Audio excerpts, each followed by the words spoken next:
하나님 말씀 나눕니다. 요한계시록 21장입니다. 자, 계시록 21장 1절부터 8절을 같이 한번 봉독하며 시작. 또 내가 새 하늘과 새 땅을 보니 처음 하늘과 처음 땅이 없어졌고 바다도 다시 있지 않더라. 또 내가 보매 거룩한 성 새 예루살렘이 하나님께로부터 하늘로서 내려오니 그 준비한 것이 신부가 남편을 위하여 단장한 것 같더라. 내가 들으니 보좌에서 큰 음성이 나서 이르되 보라, 하나님의 장막이 그들과 함께 있으며 하나님이 그들과 함께 계시리니 그들은 하나님의 백성이 되고 하나님은 친히 그들과 함께 계셔서 모든 눈물을 그 눈에서 닦아주리니 다시는 사망이 없고 애통하는 것이나 곡하는 것이나 아픈 것이 다시 있지 아니하리니 처음 것들이 다 지나갔음이라라. 보좌에 앉으신 이가 이르시되 보라, 내가 만물을 새롭게 하노라 또 이르시되 이 말은 진실하고 참되니 기록하라 하시고 또 내게 말씀하시되 이루었도다. 나는 알파와 오메가요 처음과 마지막이라. 내가 생명수 샘물을 목마른 자에게 값없이 주리니 이기는 자는 이것들을 상속으로 받으리라. 나는 그의 하나님이 되고 그는 내 아들이 되리라. 그러나 두려워하는 자들과 믿지 아니하는 자들과 흉악한 자들과 살인자들과 음행하는 자들과 점술가들과 우상 숭배하는 자들과 거짓말하는 모든 자들은 불과 유황으로 타는 못에 던져지리니 이것이 둘째 사망이니라. 아멘. 오늘 요한계시록 21장을 하게 됐습니다. 21장, 22장을 하면 맞춰집니다. 네, 21장은 오늘 본문의 주제는 새 하늘과 새 땅입니다. 따라서 새 하늘과 새 땅. 이 앞에 설명은 앞에 부분, 아마 그 전 부분을 잠깐 설명한 거니까 제가 읽겠습니다. 사탄이 무저갱에서 풀려난 후 요한은 기존의 땅과 하늘이 온데간데 없이 완전히 사라진 모습과 하나님께서 심판하는 모습을 환상으로 보았다. 이 심판을 통해 선과 악이 완전히 구분되는 모습을 보게 된다. 지난번 최후의 심판과 더불어 이전의 옛 땅과 옛 하늘은 완전히 사라졌다. 하나님께서는 사탄의 유혹에 빠진 인간과 함께 더러워진 모든 피조 세계를 더 이상 두지 않으신다. 또 하나님께서 이 세상에 살았던 모든 인간들을 심판하신다. 또한 이미 죽은 자들과 살아있으나 영적으로 죽은 자들이 심판을 받게 된다. 이 심판은 모든 사람의 행위가 기록된 책들에 의하여 각 사람이 자기 행한 대로 이루어진다. 하나님의 생명책에 기록되지 않은 자들은 영원한 멸망과 불못에 던져지는데 이것이 둘째 사망이다. 이로써 하나님의 성도들과 악인들이 완전히 분리된다. 지난 20장에 요약한 내용입니다. 자, 1절 같이 시작. 또 내가 새 하늘과 새 땅을 보니 처음 하늘과 처음 땅이 없어졌고 바다도 다시 있지 않더라 했습니다.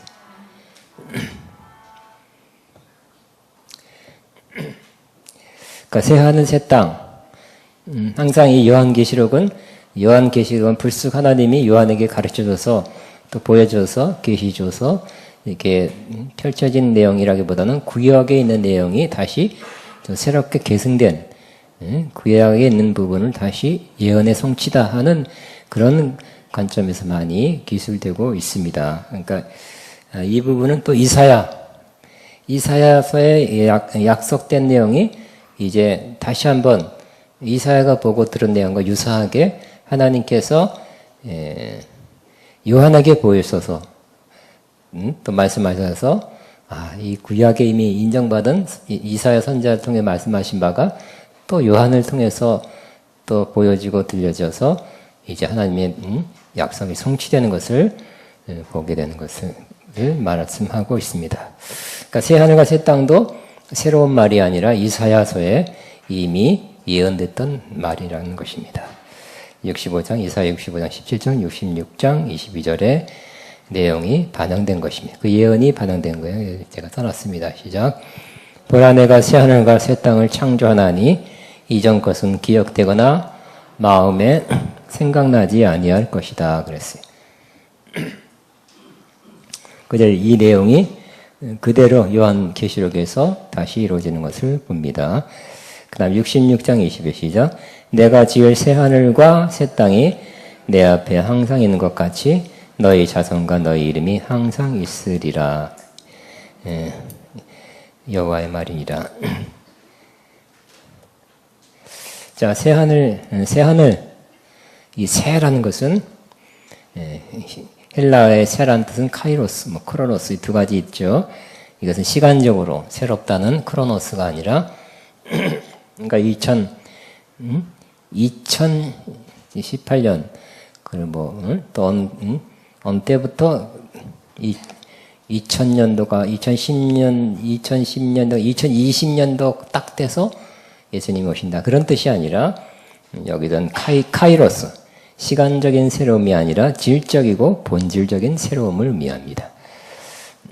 그러니까 새하늘 질적인 새하늘이죠. 질적으로 변화된 새하늘. 자, 왜 그러면 그 옛날 하늘과 옛날 땅이 없어져야 되는가? 바로 처음 하늘, 그 옛날 처음 땅, 그 옛날에 있었던 처음 하늘과 처음 땅은 죄와 사망, 반역과 소외가 지배하는 이 세상에서의 모든 질서입니다. 즉 죄와 사망과 고통과 우상 숭배로 더러워진 질서가 바로 옛 하늘과 옛 땅이에요. 처음 하늘과 처음 땅입니다.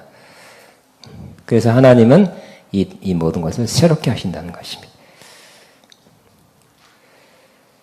자, 반면에 이 새 하늘과 새 땅은 처음 하늘과 처음 땅을 물리적으로만 그러니까 완전히 깨끗하게 하고 오염도 다 없애버리고 정리정돈 싹 하고 정말 멋있게 됐다. 와, 그때 우리나라도 좋은 데가 많아서 옛날에 후졌던 그 지역이 좋은 데 됐네. 이렇게 물리적인 변화만이 아니라 여기서 강조하는 것은 영적으로 새로움입니다. 영적으로 또 도덕적으로 완전한 변화를 하나님께서 가져오게 하신다는 것입니다.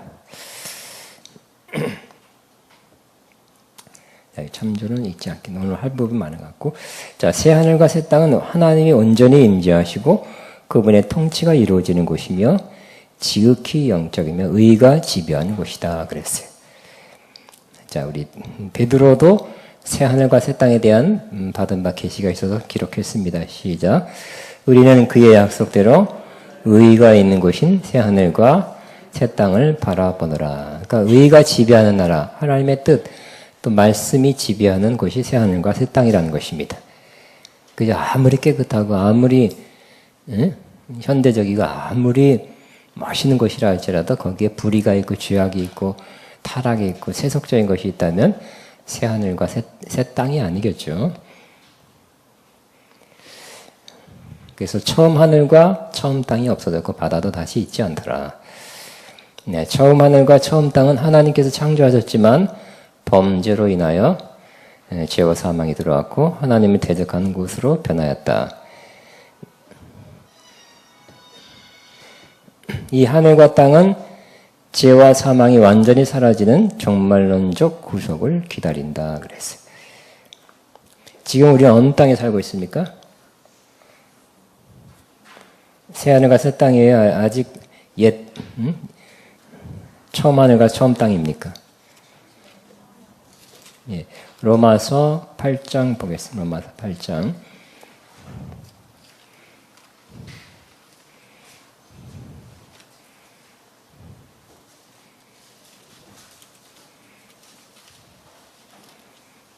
(8장) 21절에 31절이 아니라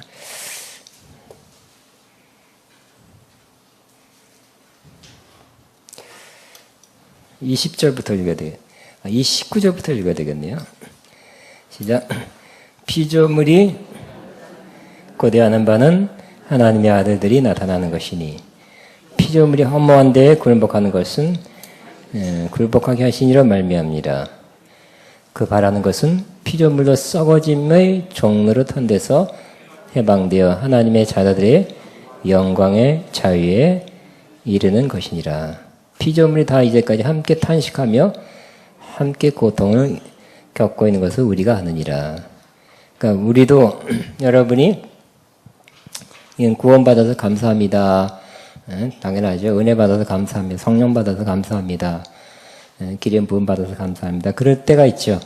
그렇지만 그것만은 아니잖아, 그죠? 육신이 있어서 또 세상에 살아가려니까 또 먹고 살라니까 여러 가지 힘든 일 많죠. 또 불의한 일을 막 일어나는 걸 보면서 이러면 안 된다는 일이 세상에서 막 이루어지고 저런 사람이 어떻게 국회의원이고 대통령이 아니라 질수 하여튼 뭐 높은 자리에 도지사가 된다든지 이런 진짜 이상한 사람이 됐다 이런 그게 좀 이렇게 동의가 안 되고 막 이상한 일이 막 벌어지는 것이 눈앞에서 보여질 수 있습니다. 그런데 우리뿐만 아니라 이 피조물들도 지금 감사합니다. 하나님 감사합니다. 나를 창조해 주셔서 감사합니다. 뿐만 아니라 또 애통하고 있대요. 탄식하고 있대요. 계속 썩어져 간다는 거죠. 그 타락에 또 오염에 이렇게 힘들어하는 모습이라는 겁니다. 그래서 이 피조물도 기대하고 있대요. 또 바라고 있대요. 하나님의 아들들이 나타나서 이렇게 썩어짐의 종로를 해서 이제 하나님의 자녀들의 그 영광의 자유에 이르는 것을 이 모든 피조물도 바라고 있다는 것입니다. 그런 깨달음을 사도 바울이 받고서 이 로마서 안에 써놓고 있는 것입니다. 근데 지금 우리는 어떤 시는 지금은 새 하늘과 새 땅이 아니죠. 이제 그렇게 되어가는 과정에 있어요. 이미 우리 완전히 하나님의 구속을 받은 것은 우리 심령이죠. 우리 영이 거듭났죠. 육신은 거듭났으니까 안 했습니까? 육신은 아직도 거듭난 게 아니죠, 그죠? 예수님 오실 때 변화될 것입니다. 이 땅, 이 세상은 또 자꾸 오염되잖아요, 그죠? 땅도 오염되고 수질 오염되고 바다도 우리나라보다 몇 배 넓은 플라스틱 섬이 있대요. 고래가 자꾸 죽는데요. 플라스틱을 먹어서. 이 바다도 오염돼. 그러니까 지금 우리는 그러니까 처음 하늘과 처음 땅에 살고 있습니다. 그러나 언젠가는 하나님이 새 하늘, 새 땅으로 변화시켜 주실 것입니다. 근데 이 변하는 것은 꼭 물질적인 부분에서 변화만이 아니라 더 중요한 것은 영적인 변화와 또 도덕적인 그 의로움이 이렇게 지배하는 그런 나라가 그러한 세계가 된다는 의미에서 새 하늘과 새 땅입니다. 자, 그러면 여기 보니까 처음 하늘과 처음 땅이 없어졌고 바다도 다시 있지 않더라. 이 바다는 뭘까요? 태평양일까요? 인도양일까요? 대서양일까요? 동해일까요? 이 바다는 계시록에서 말하는 바다는 물리적인 바다를 의미하지 않고 영적인 의미에서의 바다를 말한 것입니다. 즉, 이 바다가 이 용례를 보면 알 수 있어요. 바다가 태평양이나 이런 것을 뜻하지 않았다는 것을 알 수 있습니다. 바다는 악의 근원이었어요. 계시록 4장 6절, 13장 15절, 16절. 또 바다에서 사탄이 나왔어요. 거기서 사탄이 바다에서만 나오겠습니까? 그죠? 그건 아니겠죠? 또 하나님의 백성에게 환난을 가져다 주는 믿지 않고 대적하는 나다들이며 13장 1절, 이사야 57장 20절, 계시록 17장 1절, 2절, 또 6절. 세상의 우상숭배적인 상거래가 주로 이루어지는 것이며 18장에 음녀, 바벨론, 큰성 바벨론이라고 묘사되고 있습니다. 죽은 자들이 있는 곳으로 묘사되고 있습니다. 바다는 악의 본거지입니다. 그러니까 물리적인 바다가 아니라 이 악한 세상이라 할 수 있어요. 사탄이 깃들여 있고 숨어 있는. 그럼 이 바다가 어떻게 했다고요? 바다에 그 오염된 거 다 없어졌다. 플라스틱이 다 없어지고 그 쓰레기가 다 없어졌다는 뜻이 아니라 이런 모든 것들이 싹 치워졌다. 없어졌다. 이 모든 악의 근거지로서의 그 역할을 했던 바다가 영적으로는 깨끗이 청소되고 정리되었다라는 의미가 되는 것입니다. 자, 2절에 시작. 또 내가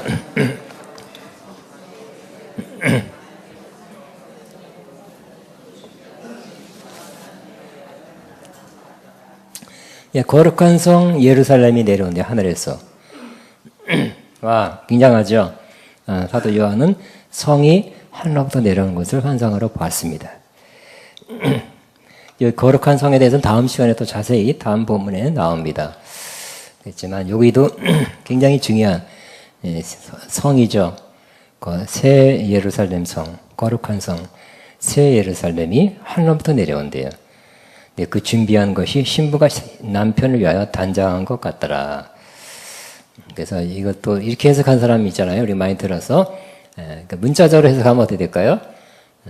정말 신방, 신랑과 신부가 신혼집 마련해서 새 집에 들어가서 살듯이 하나님과 우리가 백성들이 들어가서 살 어떤 공간, 이렇게 해석하면 좀 빗나가는 것입니다.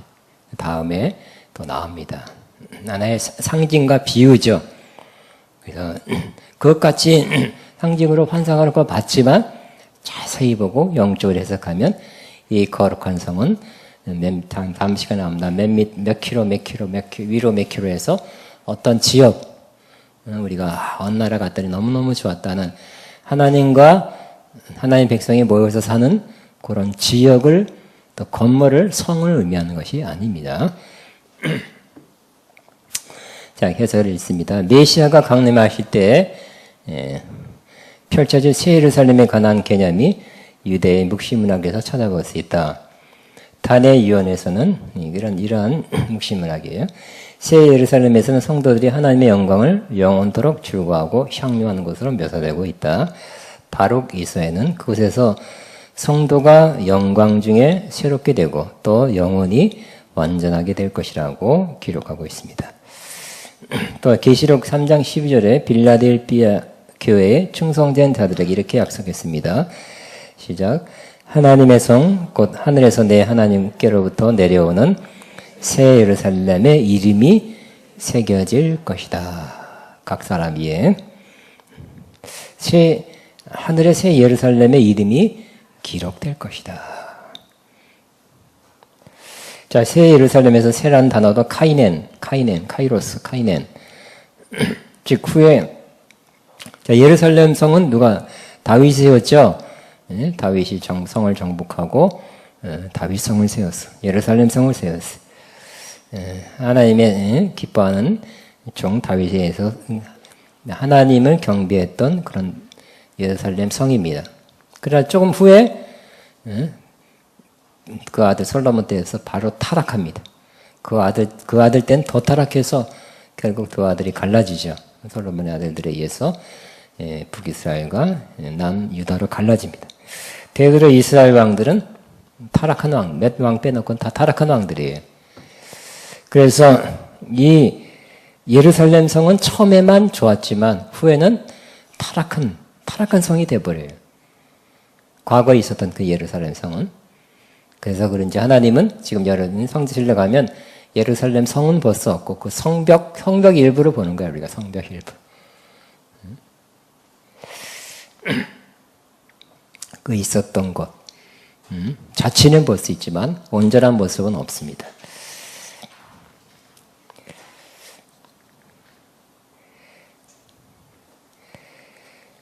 자, 하늘에서 내려오니 그는 인간의 노력이나 수단에 의해서 만들어진 것이 아니라는 의미다. 그에 비한 것이 신부가 남편을 위하여 단장한 것 같더라. 이 비유에서 새 예루살렘이 지리적인 것이나 공간적인 것이 아님을 시사한다. 그 예비한 것이 신부가 남편을 위해서 단장한 것 같더라. 그랬어요. 같더라. 요한의 환상에는 어떤 성같이, 환상으로는 성같이 보였겠죠. 그러나 자세히 보면 그것과 비유한 거예요. 비유. 어떤 진리를 비유로 나타낸 것이지 꼭 물리적으로, 공간적으로, 건물적으로 그렇다는 것을 의미하는 것은 아닙니다. 자, 남편과 신부의 비유는 하나님과 백성과의 친밀한 관계를 묘사하는 것으로, 신부인 새 예루살렘은 구속받은 하나님의 백성의 공동체를 의미하며 이는 하나님과 백성과의 매우 친밀한 교제를 암시한다. 그러니까 새 예루살렘은 뭐예요? 그 성, 그 벽돌 좋은 벽돌로 돼 있고 건축 뭐 굉장한 굉장히 넓고 굉장한 넓고 가로 세로 또 높이가 굉장한 여기서부터 러시아 어디까지 우리나라로 말 같으면 내가 잊어먹었어요. 1000몇 킬로 뭐 하여튼 굉장히 넓고 높은 그런 성 최고급 자재로 되어 있는 성을 의미하지 않고 그 성 자체가 뭐예요? 하나님의 백성을 의미하는 것입니다. 거기에 하나님이 계시는 거라는 뜻이죠. 자, 이는 이사야 62장 1절에서 5절의 성취입니다. 같이 한번 읽습니다.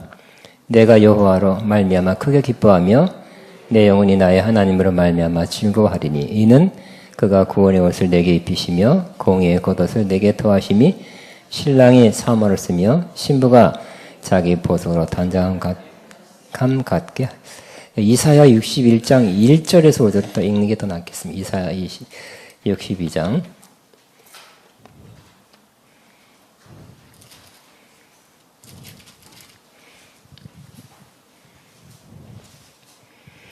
찾았으면 같이 있습니다. 시작.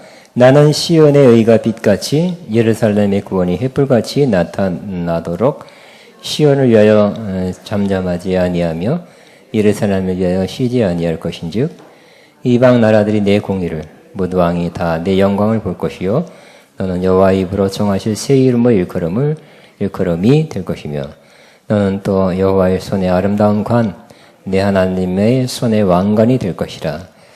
다시는 너를 버림받은 자라 부르지 아니하며 다시는 내 땅을 황무지라 부르지 아니하고 오직 너를 헵시바라 하며 내 땅을 뷸라라 하리니 이는 여호와께서 너를 기뻐하실 것이며 내 땅이 결혼한 것처럼 될 것임이라.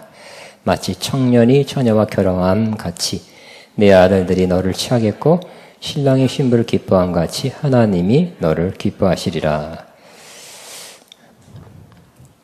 그 밑에 보겠습니다. 이는 음녀가 지배한 땅, 옛 땅이 처음 땅입니다. 땅의 성과 그러니까 이 18장 계시록 18장에 큰 성 바벨론이라 그랬죠. 음녀가 지배한 대절 큰 성 바벨론 또 어떤 성이에요? 어디에 있었어요? 바벨론에 있었나? 그지 큰 성 바벨론은 그 뭐 3000년 전에는 바벨론의 성이 있었겠지만 계시에 나오는 이 큰 성 바벨론은 이 타락한 세상을 상징하는 것이었죠. 마찬가지로 대저되는 것으로 21장인 이 새 예루살렘 성은 또 어떤 공간적인 지리적인 곳에 있는 건물로서의 성이 아니라 하나님이 함께하는 하나님이 지배하는 통치하는 그런 하나님의 백성의 무리입니다. 모임 공동체입니다.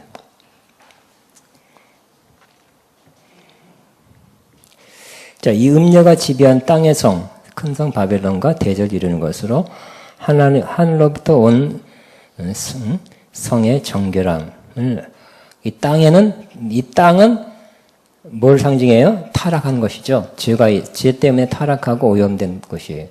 악이 있는 것이고 악한 영들이 지배하는 것이에요. 그러나 하늘로부터 내려왔다는 것은 하늘 즉 거룩한 성이라는 거예요. 거룩을 정결함을 나타내고 있습니다. 자, 3절 보겠습니다. 시작.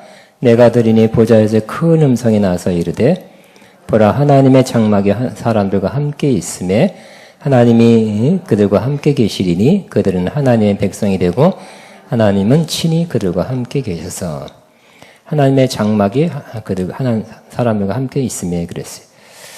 그 장막, 옛날엔 성막, 장막, 성전 다 핵심이 뭐예요? 하나님이 거기 계신다는 거죠. 그 성전 안에, 장막 안에 있다는 뜻입니다. 즉, 이는 하나님의 함께하심, 곧 하나님 임재가 있게 될 것이라는 의미입니다. 이라는 임재는 일시적인 것이 아니라 영원한 것이다. 이 땅의 과거의 성막, 성전, 또 솔로몬 성전, 스룹바벨 성전, 헤롯의 성전 다 얼마 있다가 무너졌죠. 거기에 일시적이었어요. 예수님조차 하나님의 성전이었지만 예수님 몸이 성전이었지만 예수님도 33년 마지막에 십자가에 죽으심으로 그 성전도 끝이 났어요.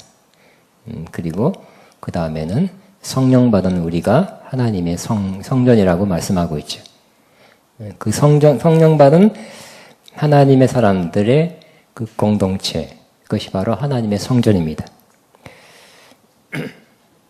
거기에 핵심이 뭐예요? 성령이 계시다. 즉 하나님이 함께 하시고 하나님이 임재한다는 것이 성전의 핵심이죠.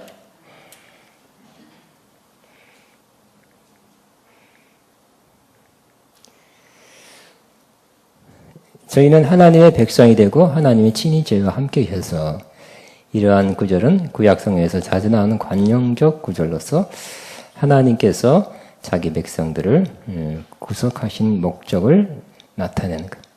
그러니까 하나님이 구원하는 거, 나 구원해줬다, 알아서 잘 살아라가 아니라 하나님의 우리를 구원한 목적은 뭐예요? 같이 함께 거하려고, 같이 살려고. 하나님의 궁극적인 목적은 우리와 같이 사는 거예요. 그죠? 그래서 하나님은 우리 지구를 만들고 지구촌에 만들고 또 타락했으니까 구원해주고 이제 죄 짓지 말고 잘 살아라, 잘 있어라, 내가 다시 올 때까지. 그게 아니라 오셔서 함께 하시려고, 함께 사시려고 하는 것입니다. 자, 이런 구절은 자, 함께 산다는 것은 이는 하나님과 자기 백성과의 깊은 관계, 긴밀한 교제가 이루어질 것을 의미합니다. 지금도 함께 하시죠? 우리와 함께 하십니다. 그러나 지금 함께함을 완전히 완벽하게 느끼지는 못하고 있어요. 그죠? 왜냐하면 여러분 육신이 있어서 육신에 끌려다니기도 하고 세상의 죄, 유혹에 빠지기도 하고 세상에 또 해야 되고 그러다 보니까 하나님의 임재가 있으면서도 어때다 느끼고 어때다 못 느끼는 거예요. 하나님이 나를 지배하는, 통치하는지, 세상이 나를 통치하는지, 내가 나를 통치하는지 모를 때가 많아요. 그렇죠? 여러분, 하나님 온전히 지배하십니까? 통치하십니까? 여러분 자신을 소원할 뿐이지 아닐 때가 많이 있잖아요. 그죠? 그러니까, 지금부터 그럴 수는 있는 거예요. 하나님의 완전한 통치, 완전한 의와 평강과 희락, 기쁨, 능력, 역사, 기적 나타날 수는 있지만, 우리 희망상이 그렇게 가능성은 있지만 100% 하나님의 지배에서 산다는 게 쉽지 않은, 우리가 온전해져야 된다는 거예요. 완전히 굴복해야 된다는 거예요. 그죠? 지금은 그 하나님의 온전한 지배 통치를 받기 위해서 굉장한 연단이 또 필요하고요. 그 연단에 다다른 사람도 또 많지 않은 것 같아요. 아는 건 다 아는데 그렇게 실생활은 잘 못 사는 사람들이 많잖아요. 그죠? 지금은 그런 거예요. 그러나 점점점 좋아지고 있죠. 그러나 이때가 되면 하나님 완전한 100% 통치, 지배, 다스림이 있게 돼서 하나님 임재를 노력해서 기도해야 받는 것이 아니라 그냥 느끼는 거지. 그냥 하나님과 함께하기 때문에 난 기쁩니다. 그냥 하나님의 의와 평강과 희락이 있는 그때가 오게 될 것이라는 것입니다. 자, 하나님의 백성은 구약의 이스라엘 백성들과 신약의 여러 모든 민족 가운데서 구속함을 받은 사람들을 의미합니다. 그러니까 하나님의 백성은 뭐야? 구약의 성도죠. 구약은 메시아가 올 거라는 믿는 믿음으로 살다가 죽은 사람이에요. 기대하다가 죽은 사람이죠. 믿음을 포기하지 않고. 그러나 우리는 이미 메시아가 왔죠. 오신 메시아예요. 그래서 이 오신 메시아를 믿고 끝까지 믿음을 지킨 사람이에요. 이스라엘도 메시아가 안 왔잖아요. 구약시대에 메시아가 온 사람이 하나도 없잖아요. 그죠? 그럼에도 불구하고 오실 메시아를 믿음으로 기다린 사람들이 구약의 약속들, 선지자들의 약속들을 끝까지 믿은 사람들이 어려움 많이 있었겠죠. 환난, 풍파 그들도 많이 있었겠지만 믿음을 포기하지 않고 믿은 사람들이에요. 우리도 마찬가지. 예수님이 오셨습니다. 오신 예수님을 믿는 믿음을 끝까지 버리지 않는 그 사람, 지킨 사람들이 어떻게 되냐, 3절, 그죠?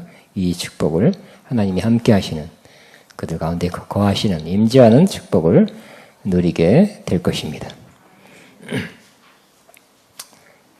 근데 예를 들어서 이스라엘 사람들이라 할지라도 아직도 안 왔다고 믿고 기다린다면 이들은 뭔가를 굉장히 중요한 걸 놓치고 있죠. 오셨다고 믿어야 돼요. 근데 아직도 올 거라고 믿으면 어떻게 될까? 이거 지금 뭔가 혼란이죠. 그 사람들이. 혼란, 뒤죽박죽이에요. 오셨다고 믿어요. 지금은 오셨어요. 오실 것이 아니라 지금 오실 것은 재림이죠.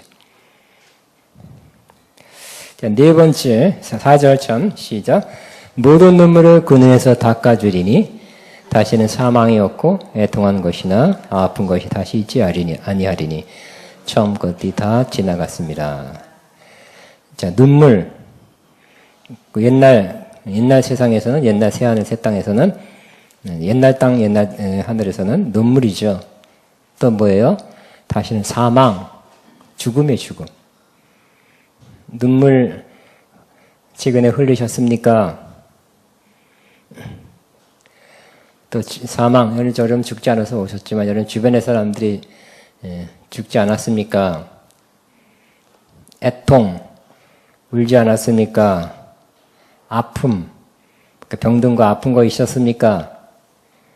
이게 다 옛 하늘 옛 땅의 특징이죠. 근데 뭐라고요? 이것이 다 있지 아니하리니 처음 것들이 다 지나갔습니다. 새 하늘 새 땅에 서는 것 다 없어지게 될 것이다. 결국 맨 마지막 원수는 뭘까요? 사망이라 그랬죠. 사망도 지금은 죽음이 있죠. 뭐 어떤 교통사고로 죽고 병으로 죽고 뭐 이런저런 이유로 죽습니다. 사망도 다 멸망받기 때문에 죽음이 없게 될 거예요. 그래서 사망이 죽음의 사자를 보내겠죠. 따라가면 죽는 거죠. 뭐 안 따라갈 수도 없겠죠. 끌고 가는데 뭐.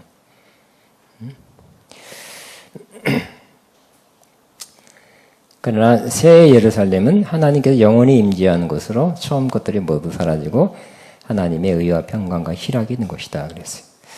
5절 있습니다. 시작. 보좌에 앉으신 이가 이르시되 보라 내가 만물을 새롭게 하노라 하시고 기록하라 또 이르시되 이 말은 신실하고 참되니 기록하라 하시고 그랬어요. 보좌에 앉으신 이 그러니까 하나님일 수 있고요. 또 하나님 가장 가까운 곳에 있는 천사일 수도 있습니다. 보라 내가 만물을 새롭게 하노라. 언제 시점이에요? 지금이에요? 아니면 과거예요? 앞으로예요? 이것은 앞으로죠. 그죠? 만물을. 지금은 뭐예요? 새롭게 하는 중에 있죠. 만물의 회복이에요. 지금은. 사도행전 3장 21절 보면 지금 하나님께서 만물을 다 회복시키기 위해 예수님 통해서 회복시키고 있는 과정에 있어요. 지금 회복 과정에 있습니다. 근데 완전히 새롭게 된 것은 어느 미래 시점입니다. 그렇지만 이게 너무 확실하기 때문에 반드시 만물이 새롭게 될 것이기 때문에 확실하게 선포하는 것이에요. 될 수 있다, 안 될 수 있다. 너희들이 열심히 기도하면 된다. 이런 뜻이 아니라 내가 만물을 새롭게 하노라. 이것이 이 말씀이 반드시 이루어진다는 거예요. 우리가 안 믿어도 이루어질 거예요. 하나님 말씀하신 거기 때문에. 하노라 하는 것은 하나님께서 미래에 이루실 새로운 창조에 대해서 예언적으로 선언하는 시제이다. 구약에 이런 시제가 많죠. 뭐예요? 여호수아에게 뭐라 그랬어요? 너는 일어나서 내가 너 줄 땅으로 가라. 너가 발로 밟는 것을 너에게 줄 것이다 그랬어요? 주었노라 그랬어요. 주었다 그래 과거로 돼 있어요. 아직 정복도 안 했는데 주었다 그랬어요. 하나님이 반드시 할 거기 때문에 이미 하나님께서 편에서는 주었기 때문에 주었노라 그렇게 말한 거예요. 찾아봐 진짜 그런가요? 여호수아 1장 보겠습니다.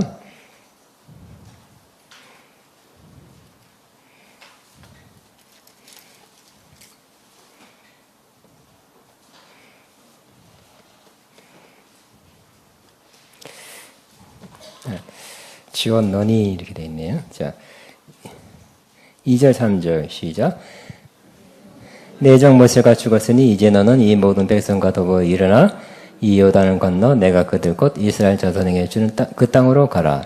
내가 모세에게 말한 바와 같이 너희 발바닥으로 밟는 곳은 모두 내가 너에게 주었노니. 주었다고 되어 있어요. 아직 지금 이 시점에서는 이 말씀, 이 음성을 듣는 시점에 받았습니까? 안 받았습니까? 아직 안 받았지만 가서 취하라는 거죠. 그냥 하나님 입장에서는 분명하고 확실하고 하나님께서는 다 결과를 보기 때문에 이미 준 거라는 것이죠. 그렇기 때문에 우리도 그와 같은 똑같은 하나님의 마음, 똑같은 관점, 시각을 가져야 되겠죠. 하나님이 나 주셨다 이렇게 말해. 줄지도 모른다. 아니면 내가 열심히 하면 줄 것이다. 싸워서 이기면 줄 것이다. 그거 아니라 하나님이 주셨다고 믿어야 더 옳은 것입니다. 그게 믿음이죠. 하나님의 약속을 믿는 것이 믿음이잖아요. 하나님께 주신 것은 주실 것이라 하는 것도 맞지만 더 확실한 것은 주셨다고 믿어야 돼. 주셨다고 믿게 되시기 바랍니다. 주실 것이라는 희망이죠. 믿음보다는 희망이 좀 더 가까운 것 같아요. 주셨다고 믿어요. 다시 계시록으로 교재로 돌아왔어요. 자, 보라 내가 만물을 새롭게 하노라. 그죠? 자, 여기 이는 새 창조의 역사가 그리스도의 죽으심과 부활 통해서 이루어진 구속에서 비롯됐어. 시작됐어요. 현재 생명을 주는 복음의 초를 통해서 성취되고 지금 뭐예요? 만물이 새롭게 되는 과정에 있죠. 여러분도 새 사람이에요? 옛 사람이에요? 어디 옛날하고 똑같은데? 사진 보니까 비슷한데. 근데 이건 육신적 관점, 이 눈의 1.5의 관점에서 본 거고 세상적 관점에서 본 거고요. 하나님 입장에서는 여러분을 새롭게 만들어 놨어요. 응? 새로운 사람으로 만들어 놓으셨죠? 하나님의 관점에서, 영적인 관점에서 여러분 운명을 바꿔놨기 때문에 변하지 않는 것은 여러분의 그 외모와 어떤 성격, 기질 이런 것만 안 받았지. 하나님의 자녀가 되었고 거듭났고 천국 갈 것이고 죄와 사망의 지배를 안 받아도 되고 질적으로 완전히 새로워진 사람이 됐기 때문에 하나님이 여러분 안에서 여러분 예수를 믿고 복음을 받아들인 순간부터 여러분 안에 하나님의 세일이 시작된 것입니다. 계속 하나님의 세일은 시작되고 있습니다. 그러니까 예수님의 십자가 죽으심과 부활 이후로 하나님의 세일은 계속되고 있는 거죠. 그러니까 새 하늘과 새 땅은 지금부터 시작되고 있다고 봐야 돼. 지금부터 시작되고 있고 그 언젠가 그러니까 항상 하나님 나라도 이미 임했고 아직 완성되지 않은 것과 같이 이 새 하늘과 새 땅도 이미 시작됐고요. 언젠가 완성될 것입니다. 아멘입니까? 자, 여기 보니까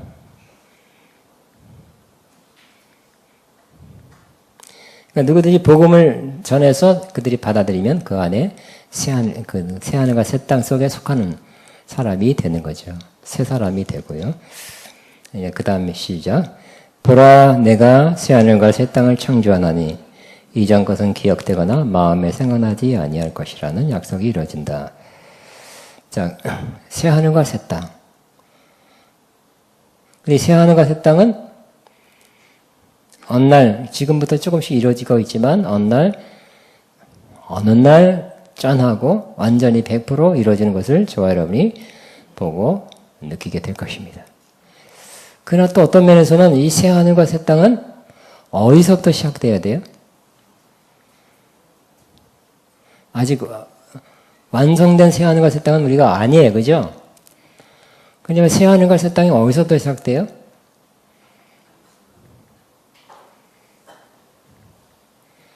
우리 마음에서 시작되는 거예요. 마음에서. 시작되는 거, 시작되고 있는 것이죠. 우리 마음 안에서 새 하늘과 새 땅이 시작되고 있는 것입니다. 그 뭐죠? 나나나나나나나나나나 이게 뭐 처음에 어떻게 하죠? 나 이제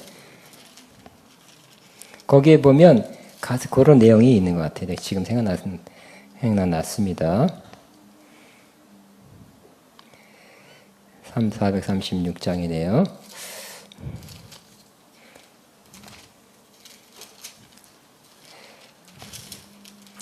나 이제 주님의 새 생명 얻은 몸 옛것은 지나고 새 사람이로다. 그 생명 내 마음에 강같이 흐르고 그 사랑 내게서 해같이 빛난다. 영생을 누리며 주 안에 살리라. 오늘도 내일도 주 함께 살리라.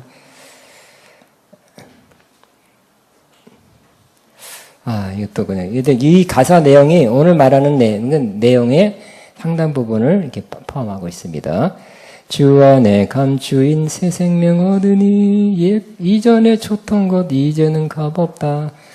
하늘의 은혜와 평화를 맛보니 찬송과 기도로 주 함께 삽니다. 3절 산천도 초목도 새 것이 되었고 무슨 새 것이 되었어요? 똑같은데 우리 집 뒷산은 똑같은데 왜 그렇게 보이는 거예요?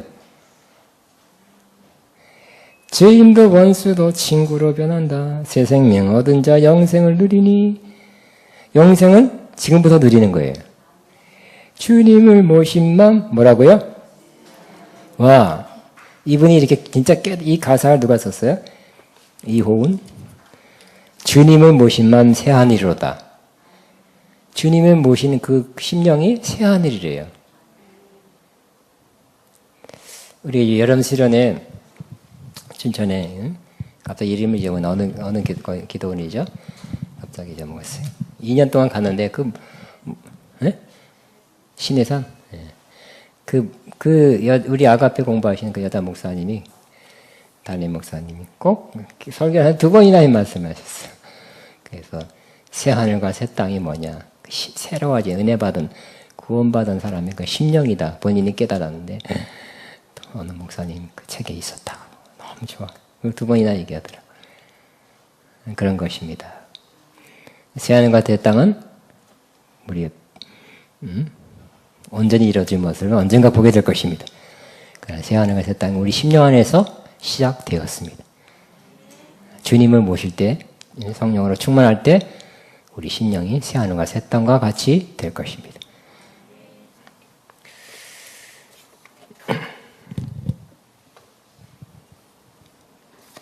(4절) 주 따라가는 길 험하고 멀어도 찬송을 부르며 뒤따라가리라.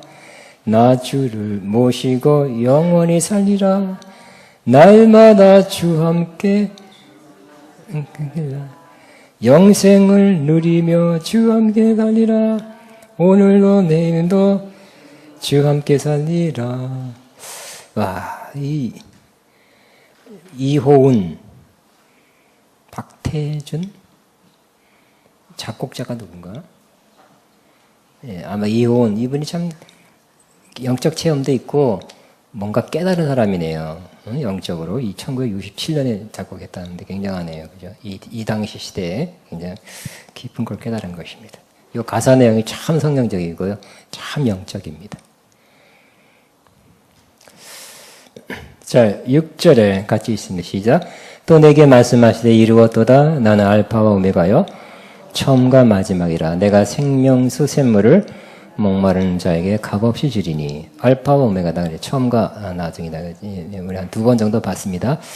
알파라는 것은 하나님께서 창조자로서 모든 만물의 근원이 되심을 나타내고, 오메가는 하나님께서 창조의 목적을 성취하셔서 온전히 새롭게 하실 분이라는 것을 시사합니다. 알파는 헬라어의 첫 글자고 오메가는 끝 글자지요.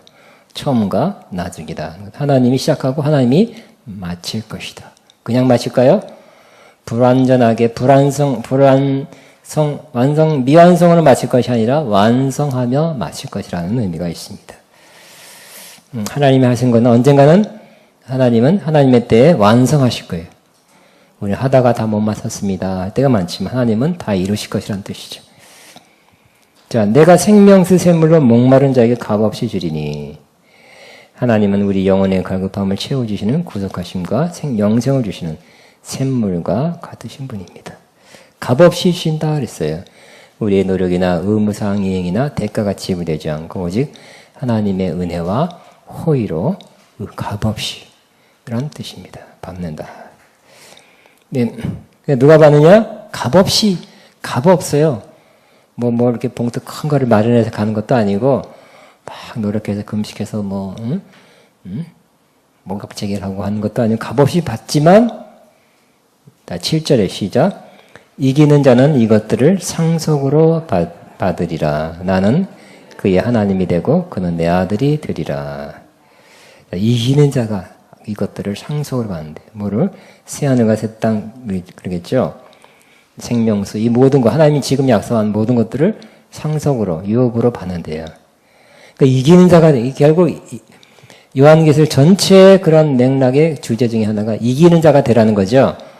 문제와 어려움과 환난, 핍박, 미혹, 유혹에 대해서 이기는 자가 되라는 것이 요한계시록의 전체 주제 중에 하나입니다. 자, 이기는 자는 이 세상에서 자신들이 당한 고난과 박해와 미혹 중에서 인내하며, 그다음 인내부터 해야 이기겠죠. 바로 초전 박살 내는 게 없어요. 고난, 환난이 10년 갈 수도 있는데 무슨 인내해야 돼. 인내한 자가 승리도 있죠. 주 예수 그리스도에 대한 믿음, 인내하면서 믿어야 되고요. 계속 믿어야 되고, 또 증거함, 예수님이 증거하는 말과 행동으로 증거하는 그렇게 하는 이러한 곤란, 어려움 중에서도 계속 믿고 계속 증거하는 삶을 사는 자가 이기는 자예요.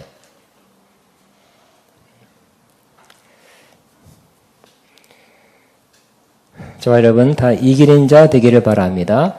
이 모든 좋은 것도 지금 약속한 것, 새하늘, 새 땅, 생명수 다 상속으로 받게 된대. 그럼 지음은 어떻게 할까요?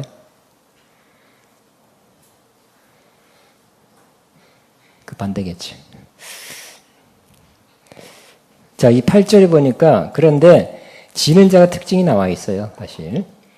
요걸 8절만 갖고 1시간 이상 3시간 설교에 딱 맞는 것 같아. 근데 제가 빨리빨리 하는 거예요, 특징상.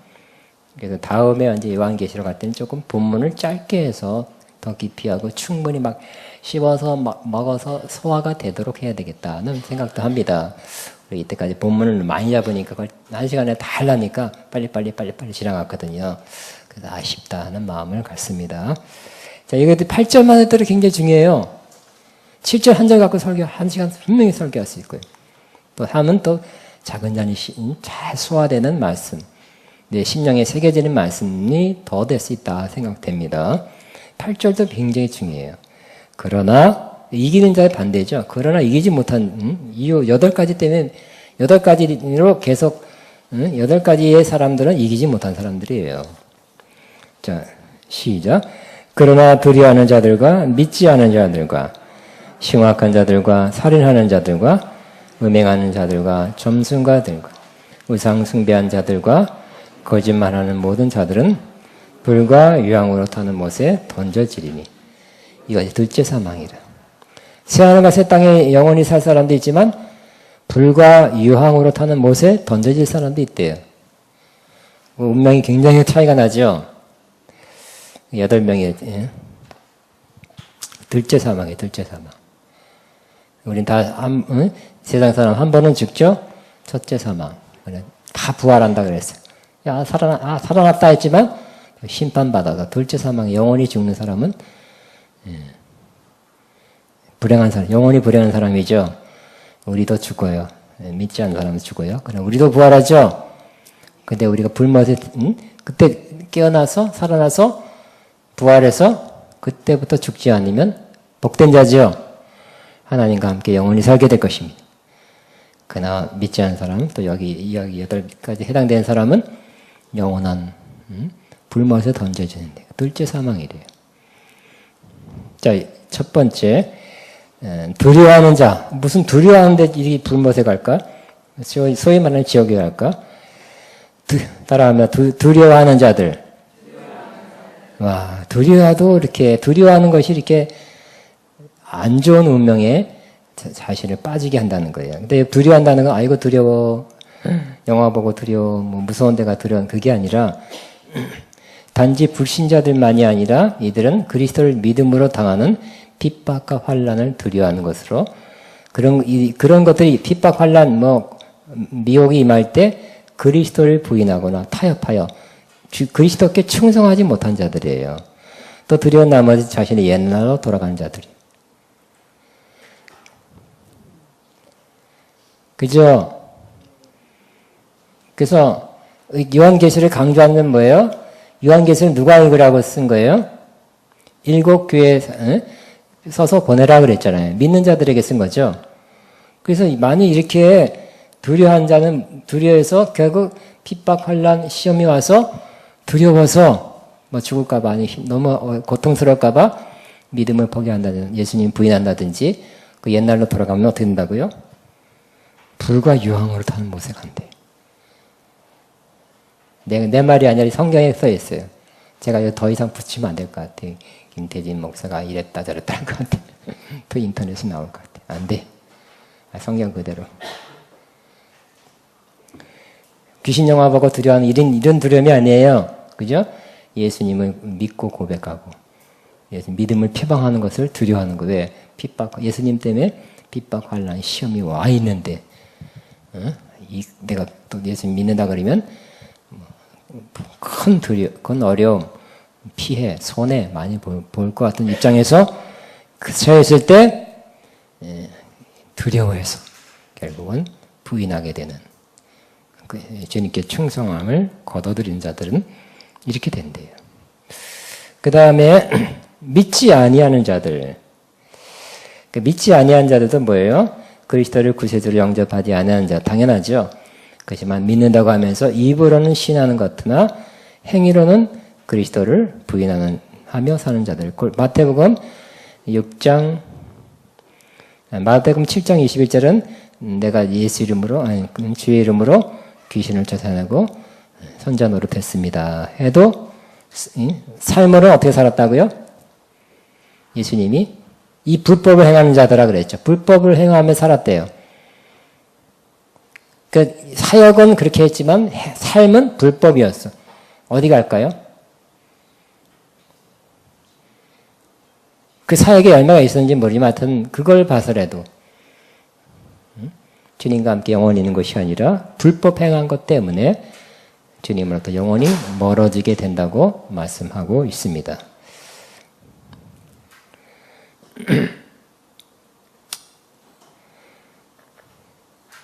고린도전서 6장 6절 한번 볼까요?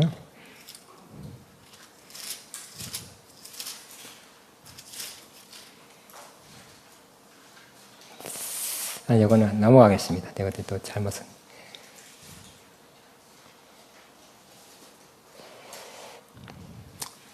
흉악한 자는 흉악하게 못생겼다는 뜻이 아니라 도덕적으로 타락하여 더럽게 된 자들이나 황제 숭배와 같은 우상 숭배에 참여하여 부정하게 된 자들을 가리킨다. 그 외모가 아니라 마음으로 타락하여 더럽게 된 자들. 지속적으로 얘기죠. 황제 숭배 같은 우상 숭배에 참여하여 부정하게 된 자들을 가리켜. 살인자들, 그리스도인들을 심히 핍박하고 살인한 자들이다. 행음자들, 일단은 영적이겠죠. 우리가 우상 숭배, 많은 우상 숭배가 있었기 때문에 세상을 사랑하는 것도 간음이라 그랬어요. 물론 육적 간음도 포함시켜서 영적, 육적 간음을 지속하는, 한 번 했다고 불못에 가는 것이 아니라 계속 그렇게 살았던 사람들. 끊지 못하고 그냥 그렇게 죽은 사람들을 말하는 것입니다. 술객들, 마술이나 점에 빠진 자들이나 우상을 만드는 자들. 술객. 이렇게 사람이 한 번 했다고 한 번 내가 어디 가서 점 쳤습니다. 지옥 간다. 이런 뜻은 아니에요. 그래서 그렇게 살았던 사람들. 우상, 내가 옛날에는 점 치는 사람이었으나 그러니 지옥 가는 게 아니라 그렇게 살았던 사람. 우상 숭배자들. 참된 하나님을 버리고 거짓된 우상을 숭배하며 섬기는 자들. 몸은 거짓말하는 자들. 이것도 한 번 거짓말했다고 해서 불만이 간다는 뜻은 아니에요. 이것은 진리를 떠난 악과 불의에 동참하여 거짓을 조장하는 자들이다. 요한 1서에 진리를 강조하여 진리를 떠나는 거짓은 반드시 정죄받아야 하는 것을 확실히 기록하고 있다. 그러니까 거짓을 말뿐만 아니라 생활로 계속해서 그렇게 살고 또 거짓을 조장하는 자들. 그러니까 요즘은 짜가가 짝퉁이 판치는 세상이고 가짜 뉴스가 막 판치는 세상이죠. 뉴스도 다 걸러서 봐야 됩니다. 그렇기 때문에 심지어 뭐 국가기관에서 하는 것도 조금 이렇게 어떻게 하냐 따라서 다르게 나올 수도 있어요. 그러니까 100% 진실이 참 희귀해지는 이런 시대에 우리가 살고 있습니다. 그러나 이 거짓말하는 사람들은 반드시 하나님이 그렇게 계속 사는 사람들 분명히 심판하게 될 것입니다. 8가지 뭐라 그러기는 한번 다시 있습니다. 마지막 구절 18절 시작. 그러나 두려워하는 자들과 믿지 않은 자들과 흉악한 자들과 살인하는 자들과 음행하는 자들과 점술가들과 우상 숭배하는 자들과 거짓말하는 자들은 불과 유황으로 타는 못에 던져지리니 이것이 둘째 사망이니라. 그러니까 여기는 믿지 않는 자가 이렇게 그 중에 나쁜 사람 많으니까 이렇게 되는 거는 뭐 지극히 당연하지. 하지만 믿는 사람도 계속해서 이런 삶을 살고 이렇게 해서 죽었다면 이게 간다는 그런 의미를 이 구절에 표현하고 있죠. 그거 아니에요? 내가 한다는 내 말이 아니라 이 구절은 그런 말 아닌가? 아닙니까? 내가 한 번 믿었기 때문에 나는 이제 천국은 어떻게 살든지 간에 천국은 따놓은 곳입니다. 어떻게 살아도 나는 천국 갑니다. 자유입니다. 천국 티켓 받아놓고 장롱에 넣어놨으니까 마음대로 아무렇게나 막 타락하고 범죄해도 괜찮습니다. 라고 해서는 안 되는 거죠. 그죠? 부족해서 쓰러지고 실수하고 죄 짓지만 다시 회개하고 일어나야 돼요. 그죠? 최소한 그렇게 살려고 노력은 해야 돼. 그러다 또 쓰러진 거 회개하고 다시 이래야지. 계속 이거를 갖다가 이렇게 살면 8가지. 계속 끊지 않고 나는 천국 티켓 받아놨으니까 되었습니다. 이렇게 한다는 것은 굉장히 말도 안 되는 모순이고 그렇게 해도 천국 간다고 생각하는 사람은 경고를 받아야 돼. 그죠? 경고받아야 돼. 그러니까 우리는 요한계시록 전체를 통해서 믿는 자는 믿는 자답게 살아야 된다는 거예요. 그것도 특별히 예수님을 믿는 믿음을 포기하지 않고 또 믿는다는 것을 표방하고 드러내고 증거하는 것을 포기하지 않고 그렇게 살아가는 거예요. 특별히 어려울 때, 힘들 때, 박해, 핍박, 예수님 믿는 것 때문에 올 때 그때 시험이죠. 그때 하나님이 시험 보는 거예요. 그때도 믿고 그때도 믿음 포기하지 않고 그때도 예수님 믿는 거, 또 예수님 믿는 삶을 계속 살아내는 이런 사람에게 하나님은 이기는 자가 받는 상을 줄 것이에요. 근데 그러지 않은 사람, 포기한 사람, 아유 무서워. 나 꼭 이렇게 믿어야 되나? 난 내가 처자식 때문에 뭐 이렇게 해서 믿음을 거둬들인 사람들에게는 그 반대가 있게 될 것입니다. 자, 우리 기도하겠습니다. 자, 우리는 아까 우리 찬양 그거 하겠습니다. 300 몇 장이라 그랬지? 439장. 436장입니다. 나 이제 주님의 새 생명 얻은 몸.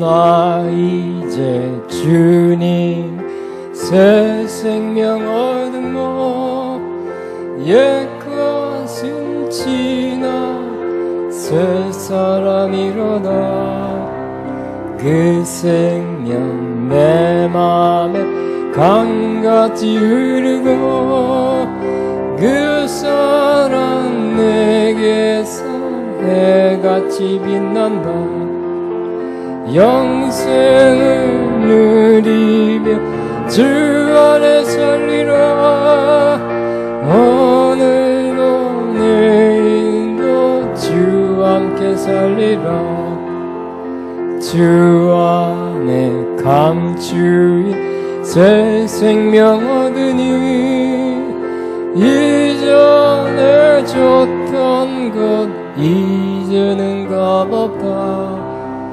하늘의 은혜와 평화를 맛보니 찬송과 기도로 늘 함께 살리라.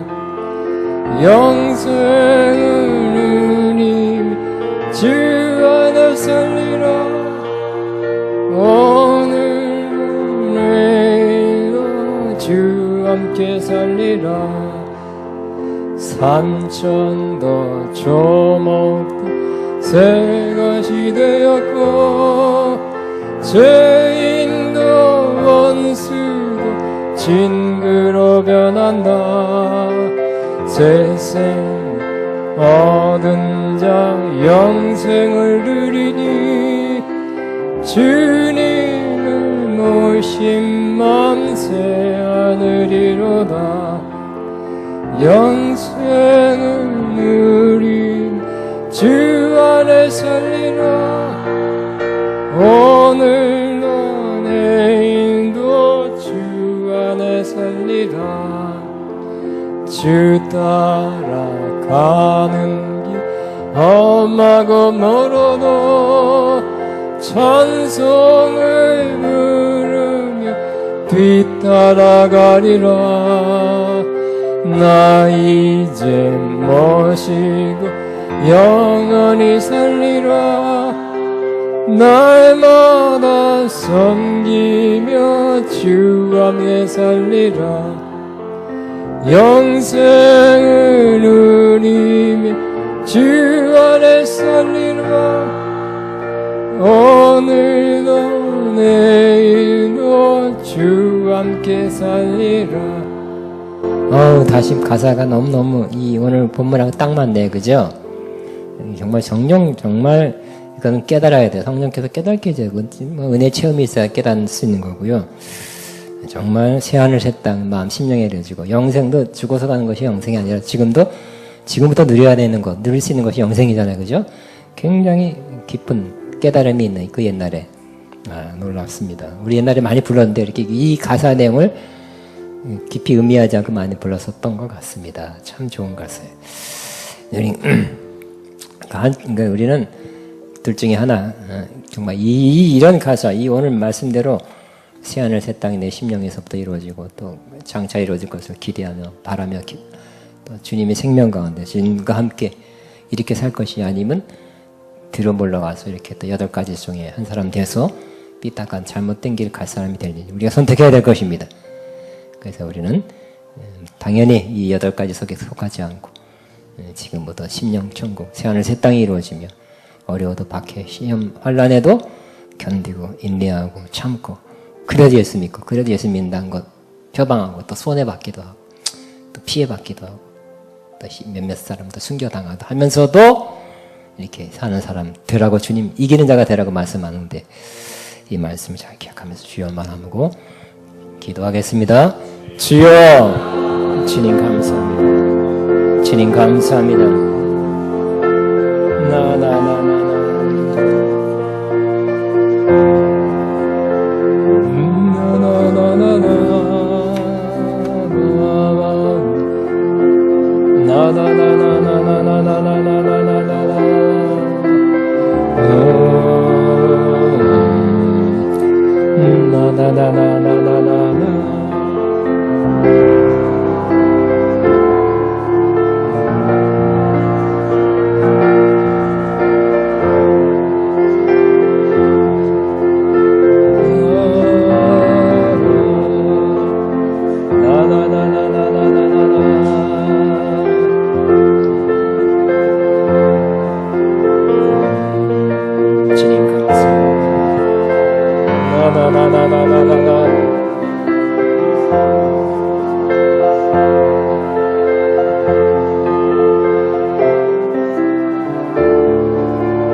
샤다나나나나나나나나나나나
주님 감사합니다.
아멘. 우리 시간 여러분 앞으로 나오면 제가 여러분을 위해서 이기는 자가 되도록 기도할 축복할 것이며 10년 안에 새하늘 새 땅이 더 충만히 임하도록 축복할 것입니다. 나 이제 주님의 새 생명 얻은 옛 것은 지나 새 사람이로다. 그 생명 내 맘 강같이